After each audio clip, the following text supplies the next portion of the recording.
Dress கொண்டு வந்துட்டேன், ஆக்சசரிஸ்லாம் நான் கொண்டு வந்துட்டேன், அதனால இந்த வீட்டில் நான் இருக்கணும் அப்படின்னு சொன்னது யாருக்குமே தப்பா தெரியல. ஆனா இட்ஸ் ஓகே, நான் வந்து கிவ் அப் பண்றேன் அப்படின்னு சொன்னது தப்பா தெரிஞ்சு இன்னைக்கு ஃபர்ஸ்ட் எவிக்ஷன் நடந்திருக்கு. அண்ட் அதே மாதிரி அந்த ஒரே ஒரு வார்த்தையை வச்சு அவங்க கார்னர் பண்ண மாதிரி எனக்கு இருந்தது. ஏன்னா தீபக் அவர்களும் சரி, ரவீந்திர அவர்களும் சரி, தேவையே இல்லாம அந்த இடத்துல ஒரு ரவுண்ட் டேபிள கூட்டினாங்களோ அப்படின்னு எனக்கு தோணுச்சு.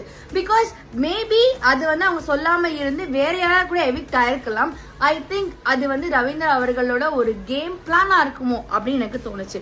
And coming to Jacqueline issue, and Jacqueline நான் 24 hours பார்க்கும் போது சொல்லாங்க நான் அப்படியே நோட்டீஸ் தான் இருக்கணும் அப்படின்னு சொல்லிட்டு 24 hours கிட்டத்தட்ட வந்து அவங்க ஒரு 5 hours அவங்களே தெரிஞ்சுக்கிட்டு இருந்தாங்க ஒரே இஷ்யூ அவங்க பேசிட்டே இருந்ததுனால.